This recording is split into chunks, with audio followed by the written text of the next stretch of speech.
DNVR Bets Daily, day 1, week 2, and oh, what a joyous weekend it was. Welcome into the show, RK, Professor Dre, and Andre. The weather's warming up, and so is ya boy. 5-2, please read the sign. 5-2 on the weekend. Feeling absolutely fantastic. I stuck to my guns. I listened to our experts. I stuck to our plans, and I came out with a 5-2 weekend, and wow, it feels good. Phenomenal work. For me, it felt more like a November weekend where I know there's going to be so many upsets on Saturday, and I make all these stupid picks. And that's what this Saturday was, or this Friday was like. I don't know when the Faroe Island games. I guess it was Saturday morning. Saturday felt like literally 2 days to me. Those picks were 1-3 for me. And then it was kind of like all my NFL picks saved the day, because between UFC and KBO had a nice little 6-3 to salvage the 1-3 with the Faroe Islands for a 7-6 weekend. So hey, I had to go a little more mild with the shades, but I think I've earned these pink stripes here. What do you think of my hat? It's pretty nice. As I was telling you, you look a lot like Nick Rolovich, the new head coach at Washington State, to me. I'll take it. That's a man with a lot of money, and so am I after this weekend. That's quick story on this hat. I was on the beach in Cabo, with my other rich friends, and this, one of the people that sells the stuff comes by the vendors, and he's got all the hats, Eagles, Cowboys, Giants, Broncos, blah blah blah. Me. Few drinks in, expensive drinks, I should say. Of course. Casamigos on the rocks, that sort of thing. And, he comes by and I'm like, if you had a CU one, I'd buy that. And he just takes off. Like, doesn't even say a word, just starts running. And I was like, that was weird. Like, no way. Where's he going? 15 minutes later, completely out of breath, comes back with this hat. And so your boy became the brand new owner of a Buffs sun sombrero, sun hat sort of thing. That's incredible. I'd love to know how that all went down. I would really love to know what. Yeah, I kind of think he did. But if he did, I really respect him. All he had to hear was Buffs, and he was like, "Oh, go see you, baby! Like, I'm running like Ralphie right now. I know exactly what I'm gonna design on this." To be fair, like many times, I was wearing all Buffs stuff, and so I was like, "I need this. Oh, okay. You think he didn't even have to Google it? He was just like, I can figure by memory. Yeah. He got the Buffaloes pretty good there. That's an incredible story, and an incredible hat. Now the hat has so much more value to it. It has sentimental value and a great story behind it. I obviously couldn't not buy it after he came back. No, you were technically contractually obliged to buy that hat. Jeez, Boat's just going after you in the comment section here, man. Telling you look ridiculous. I think he's talking to you.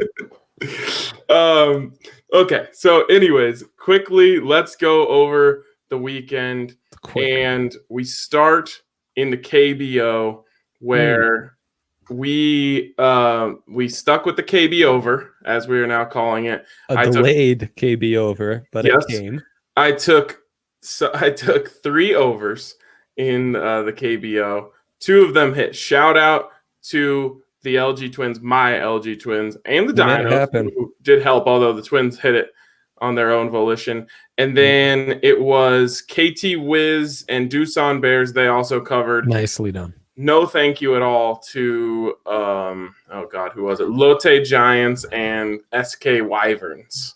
SK Wyverns, one of the great disappointments of the early season in the KBO. I jokingly in our Slack said their coach would be the one who should get the worst odds to be on the hot seat. And in fact, he is. And the Lotte Giants, what a story. My Lotte Giants coming through after being bottom dwellers last year. So Yeah, 2-1 on the KBO, but I get a feeling you have more. You've got more as the comments come in ruthless right now. DJ, it was only a 3-day bender. It's called the weekend, and a weekend of many wins. Okay, actually, though, you showed off an amazing cover you had last week. Yes. And it was super fun. Mm-hmm. Now it's my turn, baby. Let's see. I get to show you how my LG Twins not only helped me cover the over, but also went and got me a win on the money line as well and covered the spread. Allie, who's behind the scenes, I believe we have that video. It moves quick here, Andre, so make sure you're on your toes. I edited this nice and tight. All right. Let's watch this here. First inning. I already told you my LG Twins are going to come out here and beat the Dinos. And things didn't exactly get off to a strong start. Oh, my. Oh, lots of hits. Go left and right. They're just flying off the bat. Oh, no. And there's 1-0. Okay, we're all right. Yikes. Oh, down the line. Okay. Oh, boy. 2-0. We're fine. Let's hold it right. Oh, no, he's rounding as well. All right. What's going on? Do we have a stand-up triple? What just happened? I don't know. Lose that ball?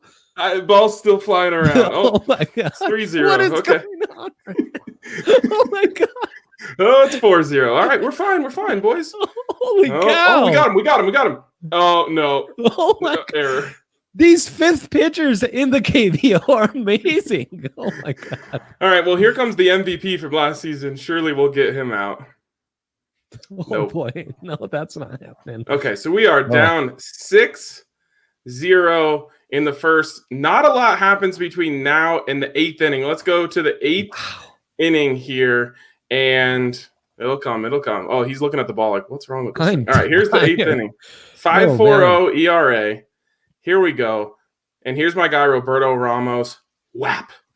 Oh, just absolutely demolishes. Second bomb of the game for my guy, Ramos. Makes it a 7-4 ball game. And now the hit parade's going the other way. This baby drops in. Let's go to work. Oh, that's down the line. Making it rain here as it was in South Korea. Oh, another one down the other line. Okay, now we're talking because now we've got a 7-6 ball game. Wow.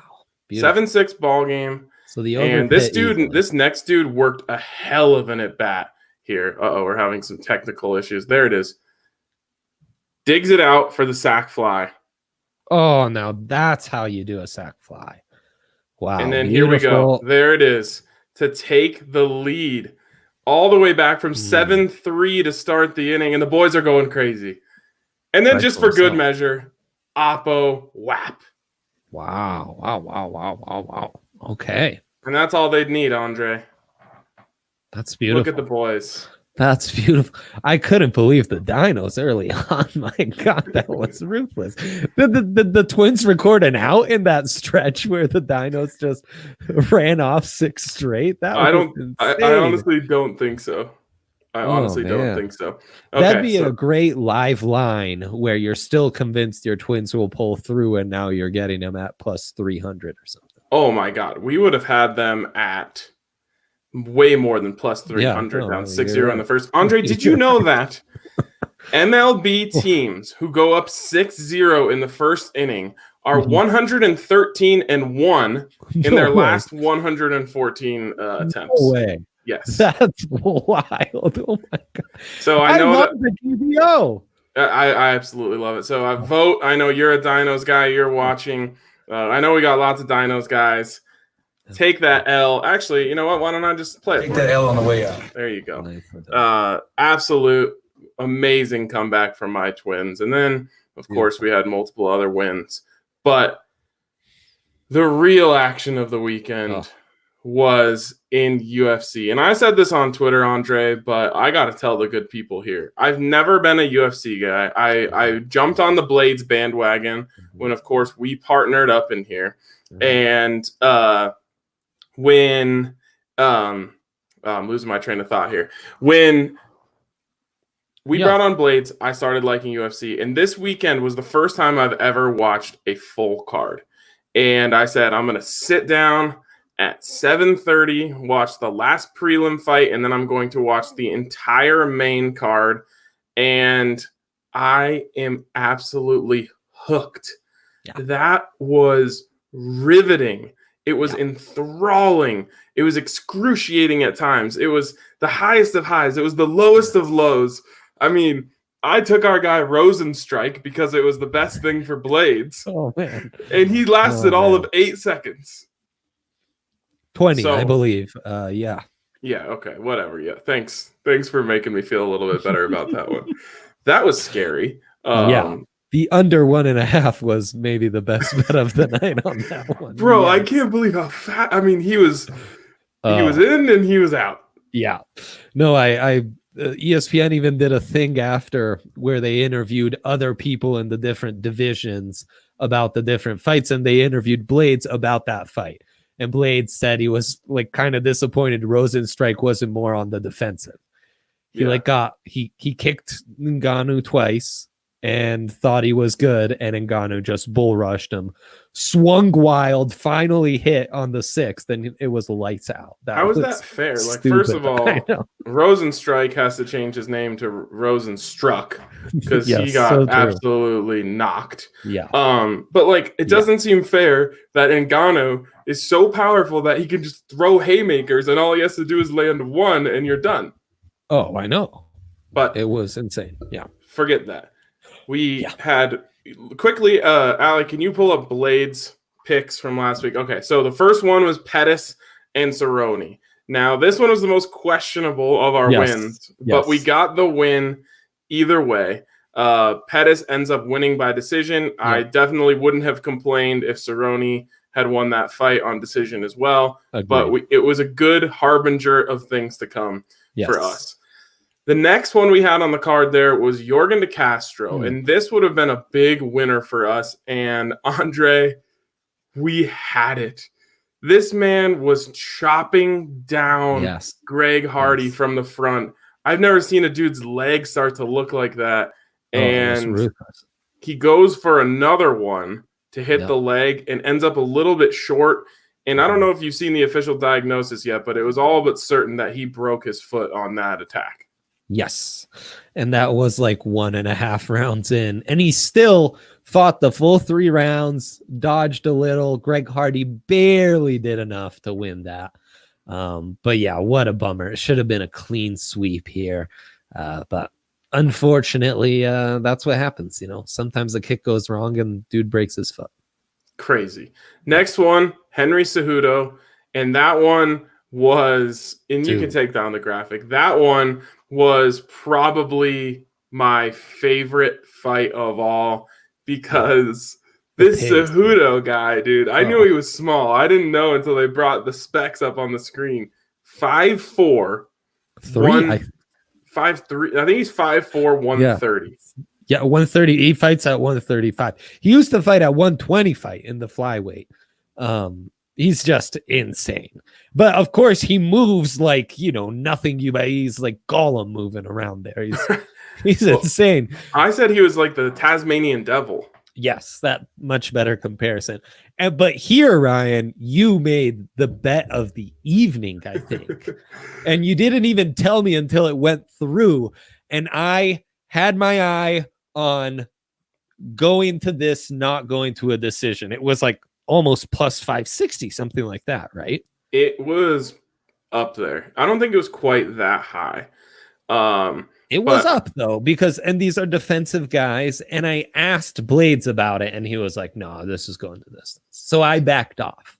I don't know, man. I saw my guy Cejudo walk in the ring, and I was like, "This guy is out for blood. He is not just trying to win this fight. He's trying to knock this guy out." And the other guy, who was Dominic Cruz? Yeah, Cruz. He didn't look like he had that in his eyes. I said it into our Slack. I'm like, man, the eye test is really important in this sport. Like, I feel like you can just tell when you just look at these guys, like, oh, that guy is about to kill that guy. And so Cejudo, the Tasmanian devil, just absolutely goes wild on this fool. Yeah. And ends him. There was a little bit of discussion about whether the fight. He was in trouble. He was in big trouble. Yeah, he was in big trouble. If he didn't get knocked out there, he was going to get knocked out a little bit later. I agree. And so that one was fun, and I instantly was like, dude, this Cejudo guy's amazing. This is my favorite fighter now. Other than Blades, of course. And then he retired. He retired moments after. Moments after I declared him I couldn't believe he was that old. I'm like, was he 33? Yeah, but that's young relatively for a UFC fighter. I mean, that's a lot of these guys are in their mid to late 30s, you know. He moves around like that friend you had when you were a kid who like had like one sip of Hawaiian punch and just started bouncing off the walls. Like their parents had to like slow down their sugar intake. So I was like, oh, this guy's like 23, up and comer, just destroying people. And such was not the case. Yeah. So that was amazing though. But you hit the bet of the day. Congrats to you on going against Blaze on that one and being rewarded in a big way. Blades, sorry, no. Yeah, don't tell Blades. I won't. That I went against him, but I went with him on everything else, including the main event. And this was. I only have one way of describing this. I don't know what this is like, but if it was like this is what I assume. I was like a sports crack addict who hadn't had a hit in months. And this fight was like an 8-ball straight to the face. Like I was jumping off the couch. I was yelling. I was screaming. Yeah. My girlfriend was like, "What is wrong with you? Like, I've never seen you act like this before." I mean, I was every punch. I was and like, Ferguson, that absolute animal. I know. I mean, at least 7 punches that dropped everyone else on the night. Like these were knockout punches. Yes. And how does his brain not make him unconscious on some of those? I just don't know. I kept seeing Gagey load up and hit one of these left hooks, and I was like, there it is, it's over. And he just didn't even flint. It was like he was just eating those for snacks. At a certain point, though, the flesh in his face could not handle the beating anymore. And eventually the ref called it as he was kind of like running away towards the end. But it was an insane upset. To get that was beautiful. That's what really put those picks to 3-1 instead of having a 2-2 night. And that was phenomenal. That was phenomenal to see that upset hit right there. It's a beautiful evening, man. It was really a wonderful thing. There's a dish called drunken noodles. Have you heard of that? No. Oh, okay. It's an Asian dish. Anyways, that's what Ferguson looked like at the end. He was a drunken noodle. Like he was just flopping around and I mean, I was like waiting for Gagey to just go destroy him. I'm actually glad the ref came in and was like, okay, normal people don't move around like that. I wonder what that feels like. Oh man. And then the other thing, I was like, what does that feel like? What do you feel like when you wake up the next day after you got punched in the face that many times? Well, he had like a facial fracture. I mean, and he was like joking around and dancing in the hospital or whatever, which again, just a psycho in the best way possible. He's a lot, man. But I just wonder what that's like. So anyways, Blades goes 4-1, and you mentioned actually 6-1, right? 5-1, yeah. 5-1. If you count, what was the other one that he gave out? I asked him, hey, so under. What do you think? Rosenstrike and Ngannou were taking the under 1.5. He laughed and said yes. And then when we asked him at the end, any other fights that you like? And he was like, oh, what are the other fights I can even remember? We were like Jeremy Stevens and Qatar. I forget the exact pronunciation. He took Calvin Kattar. Kattar, who won, yeah. So there you go. 5-1. And the one who lost, he had it up to a round and a half until De Castro breaks his foot. I mean, I didn't think he'd be that good at picking him. It'll probably be hard for us to get Blades on for every single UFC fight, but I'm wondering if I could just get like his phone number so I can just text him for his takes. Yeah, that'd be really nice. Oh man, what an absolute that was beautiful, awesome weekend it was. Aside from Faroe Islands soccer, which I hope you learned a lesson there. I mean, let's be fair. One of my losses was a plus 700 to tie, and they lose 1-0. My source and I, we had a debate. I thought the goals would be down. He thought the goals would be up. So we hedged. I took the under on a game I thought would be a good under, and we took the over on a game he thought would be a good over and both teams to score. That was 2-0. We needed the other team to score, and both those would have won. That's Faroe Island soccer. I'm really glad Bundesliga's back. I was on a German podcast this weekend to talk draft, and off air, they gave me a bunch of good advice on that too. So I'm ready to turn it all around next weekend, I promise. Wow. That's you. I mean, you're a worldwide man. That's right. And I use all my source. Anyone who's ever met me, I stretch it. Any betting advice I can get, I'm using. Okay. Well, it's time for us to get into our main card, our main event, if you will, here on the night. And this is really, really exciting, Andre, because this is something that no one else is doing. No one else can do. This is exclusive to DNVR, and it is our first batch of what we're going to be calling DNVR specials. And what this is the good folks over at DraftKings Sportsbook are such awesome partners with us that they said, hey, look, we know that you guys have the best pulse on Denver sports of anyone out there. And we obviously, want, those fans and all of those bettors to have fun with this. Yeah. So why don't you guys give us some ideas for different prop bets and things of that nature that you think people would be interested in? First of all, one of the coolest things ever. So if you haven't already, make sure you go over and download DraftKings Sportsbook, the app. It's such a smooth, nice app. And when you do, actually, we have a video here to show you exactly how to get to the DNVR special. So you go in there, you click on NFL. They'll take you to this page. Go over to player totals. Yeah. Scroll all the way over to the right, and you will see Broncos specials, aka DNVR specials, and that's where you can get these. Again, these were cooked up by Andre and myself, and we're gonna have stuff like this across the board. I mean, we're just getting started here. Yeah. And again, the good folks over at DraftKings Sportsbook have been super receptive to all of our ideas. So we're excited to do this for all sports, not just the Broncos. Obviously, we've been Broncos heavy early here, and we will definitely diversify as we go along. But we're sticking on the Broncos train, and they asked, what's a big topic of conversation on your podcast right now? And I said, and at the time I said, we've been talking a lot about Courtland Sutton versus Jeudy. Yes. And that is such an interesting conversation to me, and I'm really excited to have it with you here. Mm-hmm. So they went ahead and they gave us the full gamut of Courtland Sutton versus Jeudy prop bets. So you've got most receptions, most touchdowns, and most yards from scrimmage, which I guess is slightly important if, one of these guys is going to throw passes or of course, take reverses. Now we know one of these guys has thrown a pass, at least one pass, in his NFL career. So, Andre, first of all, your thoughts on just this competition between these two guys? Well, this is a beautiful thing that we get to do this and really get into this debate.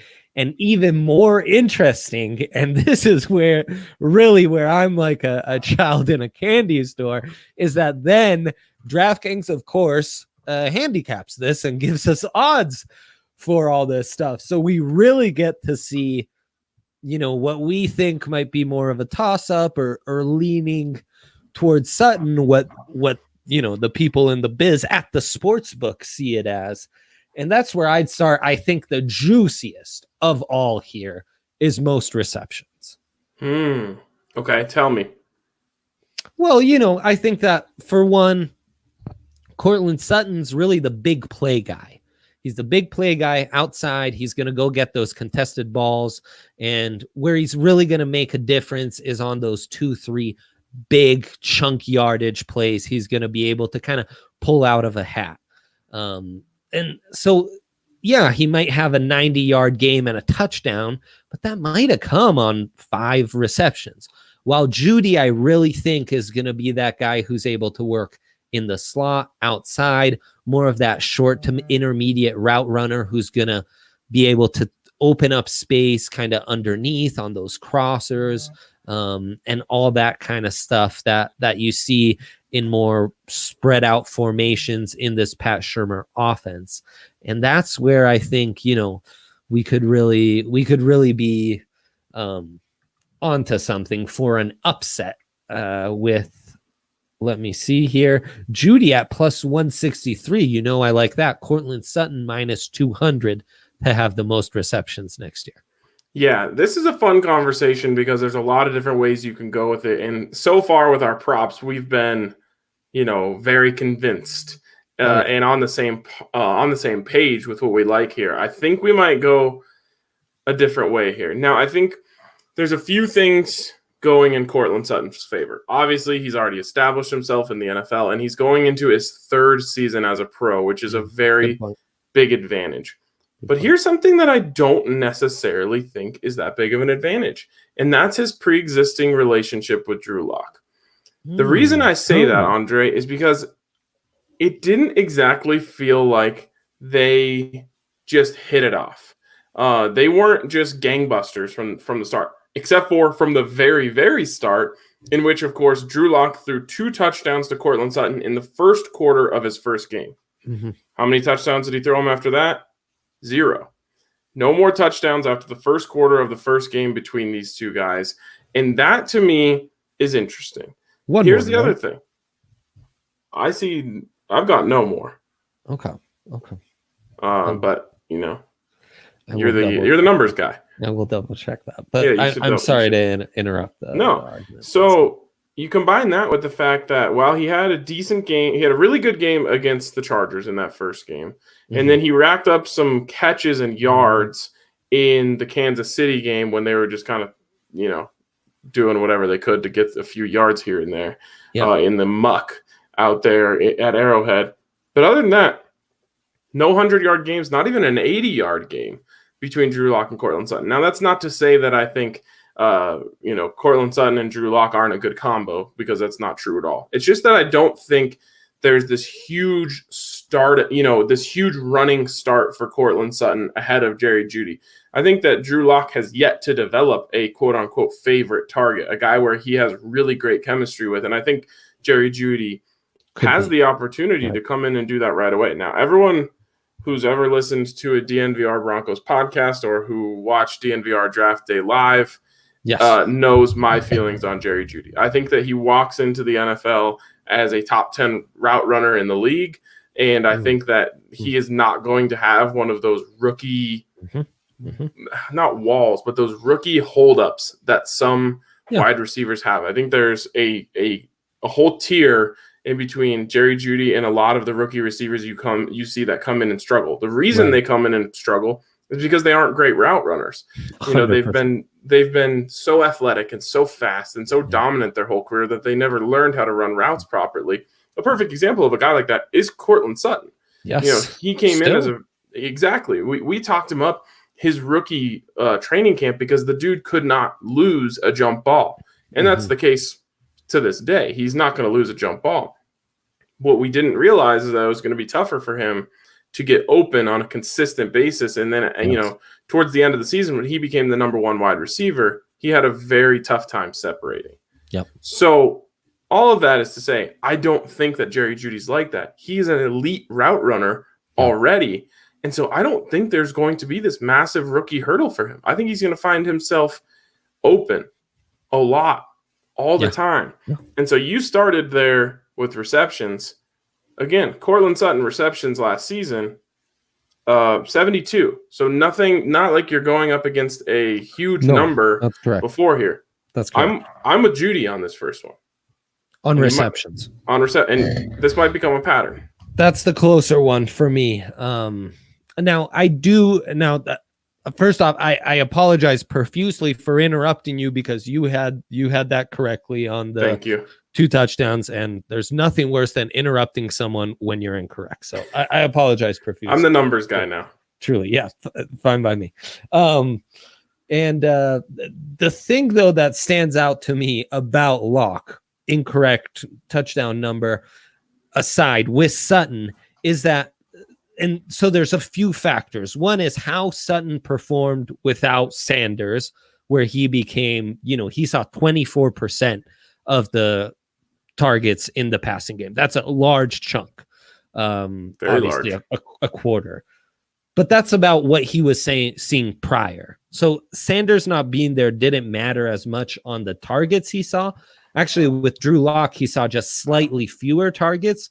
What really happened, though, when Drew came in is the efficiency of what Sutton did with those targets really did increase. So while it felt like maybe he wasn't as big a part of the offense, he was really just as big a part. And when he was featured, he was doing more with it. So that efficiency has me scared, and he would have been on pace for 83 receptions. Now, I still think it's closer to 72. The best rookie receivers in the last 5 years have averaged 78.8. I think Sutton, you're looking at right around 75, 77. So just barely. I like Jeudy, who I am projecting to have an all-time rookie season, one of the best rookie wide receivers and one of the best classes. So I think the top 10 average, or the average of the top rookie wide receiver of the last 10 years is a nice number to take there. So I'd say just barely I give Jeudy the edge, and that's a plus 163. I would take that right away. So what was the average on receptions for top 10 rookies? For the top rookie, it was 78. For the top 3 rookie receivers, it's 68. So you're really counting on Jeudy, who we've always said, most NFL-ready receiver of this class, to be the top performing guy of this class. And I think there's room for that, and I think there's room for it in this offense. Love it. Okay. Let's move on here to the next one, which is player to record most touchdowns in the competition. Now, I am bullish on Jerry Jeudy, as I've made very well publicized. Yes. This one I have a hard time with. And it's not necessarily that I don't think Jeudy can win it. It's just that I probably am not gonna be steadfast on this because touchdowns are random. We talked about it with the Drew Lock touchdown props, and it gets even more random the further down the totem pole you go. We know that Drew Lock's going to throw touchdown passes. The problem is, who's he going to throw them to? And while I think Jeudy, again, that route running is going to do him wonders in the red zone where the windows get tighter, Sutton, he is such a big target. He's such a great leaper. I've said it since the day that he walked onto the Broncos headquarters campus. I said, throw it up every time you cross the 50, you throw it up for Courtland Sutton and see what he can do. Now, they've yet to institute that offense, much to my to my Coach dismay. Rolovich's dismay. Yes, exactly. But I just don't know what's going to happen. And I hope that they learn to install the Courtland Sutton offense where you just throw it up for him once you cross 50 and let him go win a jump ball. And you save yourself a lot of time and effort and energy getting all the way down to the end there. Just let him do all the work. But I think this one, honestly, for me, this is a coin flip. So if you're taking a side, I take Jerry Jeudy, but I don't feel confident about it. Right. That's where this is interesting. They're not bets that we really like one side or the other. They're bets we came up with, and you have fun with them as we, debate them and go over why we thought these were interesting. Yeah, I mean, I could see Sutton easily going for 9 touchdowns, projecting at about that. I could also see him sticking around 6. And this is really going to come down because all you said is right. He's the big body, he's the contested catch. But Jeudy does have the ability, A, that he's not the number one focal point of a defense when you're down in the red zone because Sutton's getting all that attention. And B, the route running in tight spaces, that really does matter when you want to get the ball out quickly. So, I mean, and numerically, I could see it go either way. The top rookie of the last 10 years has averaged 7.5 touchdowns per season. I could easily see Jeudy doing it. Where this is really kind of a toss-up bet is it's going to come down to who breaks a few big ones how many contested, 30-yard bombs does Sutton have, like in that Chargers game, and how many, 15-yard slants is Jeudy able to take the distance for 40 and get himself a touchdown there. It's going to come down to long bombs, and I like Jeudy here, who's in the almost plus 200s, right? Every time he is at plus 200. Yeah, that's I like those odds. I mean, that's DraftKings disagreeing with us on this being as close as we see. And I love that. So go for it. Yeah. I love that they're not on the same. I thought this was going to be a lot closer. Now, they're very data driven, and they're probably looking at much of the same stuff you're looking at. What does history tell us is going to happen here? Right. And I think you have an edge here as the public in the sense that I don't think that Jerry Jeudy is like most rookie receivers coming out. I think that he has a chance to be much better than the average highly drafted rookie receiver. And so, especially in recent memory, you haven't seen a lot of hits in the first round on wide receivers. Even, Calvin Ridley is the one that comes to mind of recent. And even he hasn't, exactly dominated yet. He's been a very good receiver. So I think that you have a little bit of an advantage here based on the fact that I think Jerry Jeudy is just that good. If you're with me, then then you ride with that. And we had a question here from John Presley who said, "But how worried should we be about the rookies not having rookie minicamp going into the regular season, catching up with the NFL speed?" I think that's going to be a big problem for a lot of people. For me, I think it's going. These factors are going to affect everyone. Yeah. It's definitely going to have a larger impact on these rookies. Yes. But I still think, if Jerry Jeudy knows the playbook, he's be able to go out there, run his routes, and get open. Right. And Courtland Sutton's also learning a new offense. We got to remember that. But yeah, I think, and maybe more of the rookie learning a new playbook. I think what's going to play into it more is Sutton having the advantage of already having played those 5 games with Locke and having, a couple months of practice with him. And that's factored into the odds that you're taking here for sure. And that's where, and so really what you're doing by taking the gamble on Jeudy, to go full circle on what you're saying about DraftKings being data driven, of course, is that you are gambling on the fact that Jeudy statistically is going to perform as the top wide receiver in this class and one of the better wide receivers we've seen in the last 5 years or so. He needs to be an AJ Brown, an Odell Beckham Jr., that kind of tippy top rookie wide receiver who has a 1,000-yard season. And I think both of us think that's fairly realistic, given the kind of ready-made NFL talent he is. All right, before we get on to the last one here, Kyle Schellebarger, I hope I pronounced that right, said, "I'm new to these prop bets. Do I need a quick how-to, or will turning into these specials suffice?" Well, Kyle, good news for you. Starting this week, we are going to be putting out what we're calling explainers. And I saw that you commented from YouTube there. So you are going to be able to see these on YouTube. I'm going to take, you're right through all of this, whether it's what a prop bet is, everything from how do you bet the over-under, or what even is the over-under, all the way to how do you do a round-robin parlay, and everything in between and beyond. We'll start this week. We're going to start at the most beginner of beginner stuff, and then we'll work our way all the way through. But essentially, these props you're betting on the full season, and so it's a little bit of an investment where you have to say, okay, I'm willing to put this down because I'm confident that it's going to pay me back when the time comes. Okay, here's the last one, and what I think is the worst line from our good friends at the DraftKings Sportsbook. Players with the most yards from scrimmage in the competition. Of course, between Sutton and Jeudy over 16 weeks. Or 17 weeks, 16 games.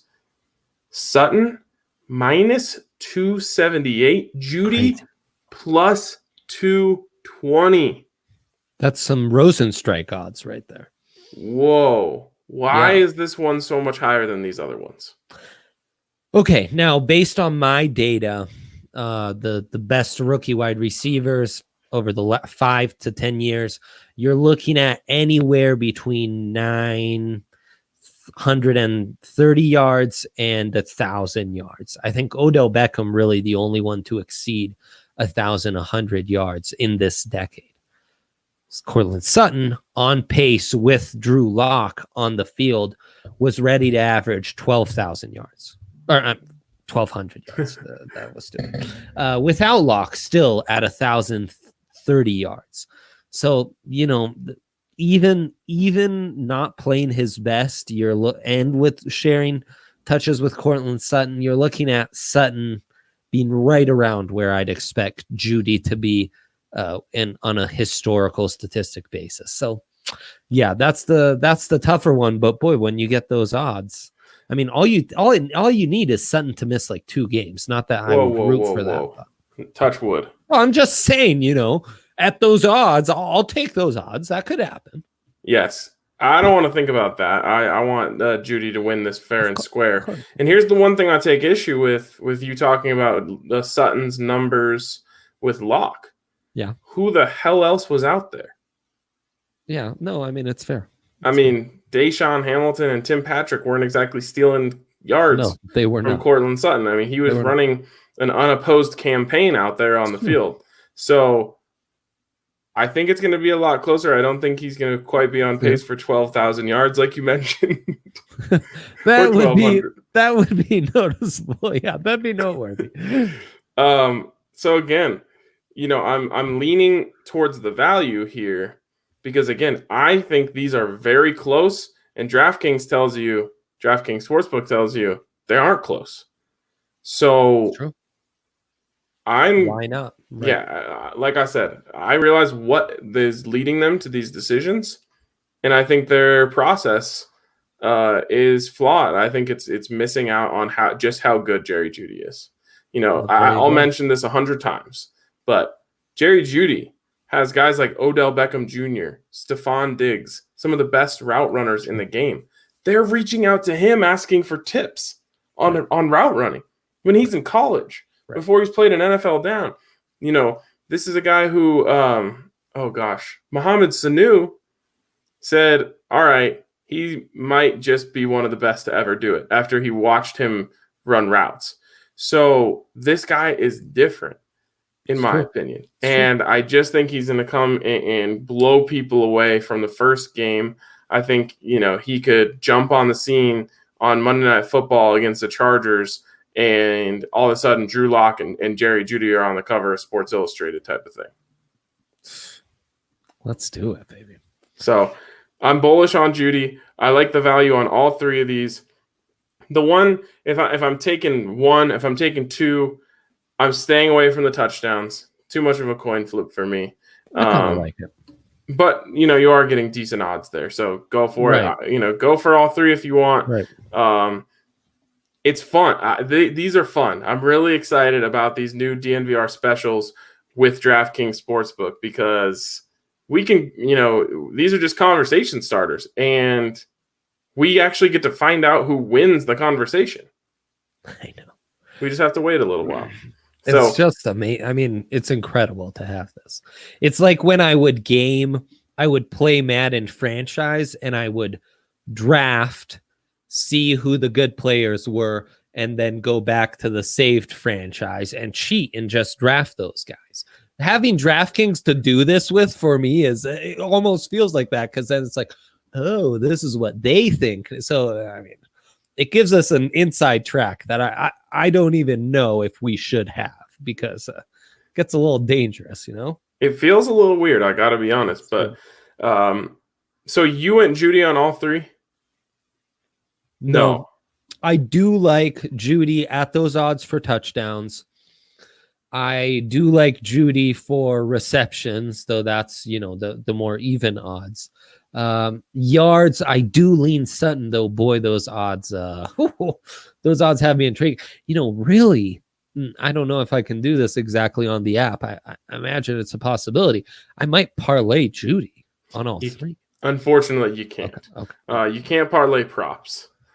But you wish you could, because I would be doing all of the ones that we've picked so far. And, those would be wild. Oh my God. It would be fun. But no, you can't do that. So So But- it's the yard scares me off a little, but at those odds, I'm tempted to go Jeudy on all three as well. All right. Well, I'm going to put you down for you're taking Sutton on yards. Yes, let's do that. Okay.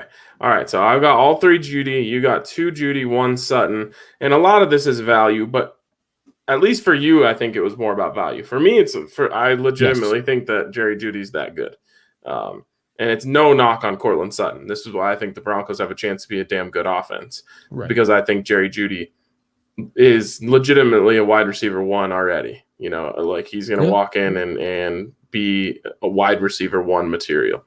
Okay, well, we've got plenty more DNVR specials to discuss throughout the week. You can get a little preview of our programming content here if you do follow the prompts there. And Allie, if we could bring up that video just one more time of how you get to the DNVR specials there.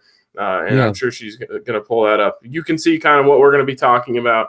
There's some really fun ones in there. I almost don't want to spoil them because they're exciting. So if you want to see what we might be talking about soon, you can go download DraftKings Sportsbook, get in the app, take care of your bonuses, go NFL. Yep. Pick NFL right there at the top on the swirly whites. Player totals. Yep. Scroll all the way over and you'll see Broncos specials. Yeah, so there they are. You'll scroll through there and you can check those out.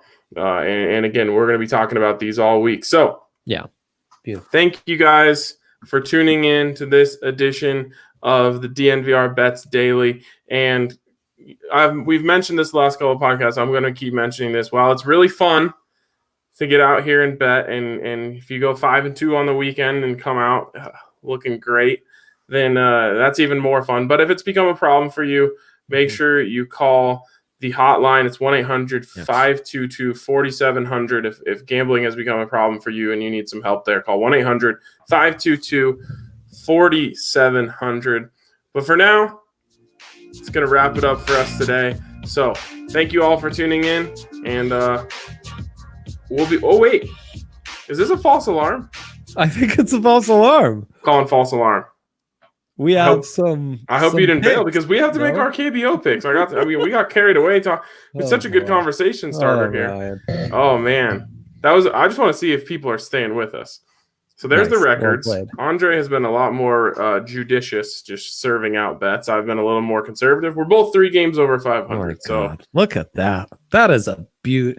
That is a sight to see. These are all KBO, Faroe Islands, and UFC guys, and these are our records. I mean, frankly, a pat on the back deserved for both, if you ask me. If you're riding with both of us, you're 6 games over 500. Insane. I mean, there's some overlap, but yeah. Oh, that's true. Yeah, why would you? It's the numbers guy coming. Ryan, yeah, I know. Accurate data is all that matters. I know. You always tell me that.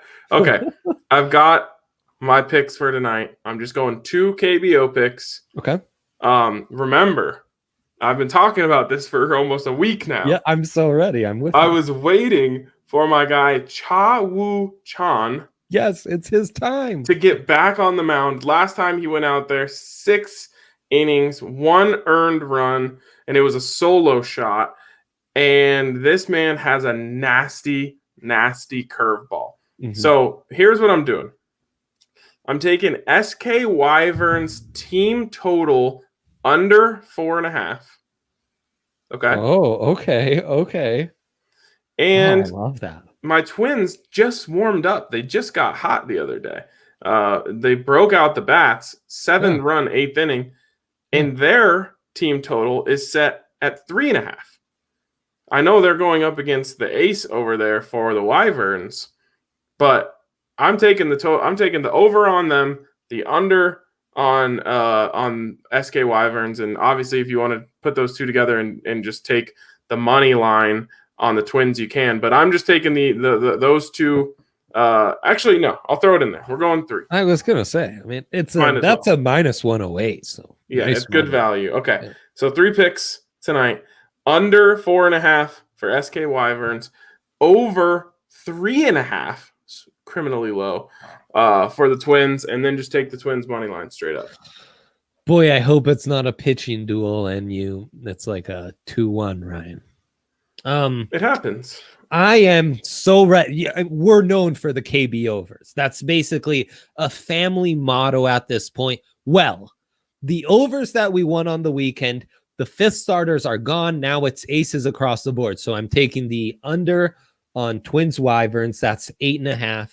I'm taking the under on Lotte Giants, Deuce on Bears. Best teams in the league right now. That's a under 10.5. Both those offenses are on fire, but I think it'll be a closer game than expected here by the bookmakers. And we go under the 10.5 with the frontline starters. And then Dinos, KT Wiz under 8. Though I know the KT Wiz can always get blown out. I hate him, but I'm taking the under. I'm staying to my strategy. I'll be betting against the KT Wiz soon enough. So KB under. KB under. KB under, yeah. Wow, so 3 unders for you. I kind of hope that comes back to bite you, just in the spirit of KB overs.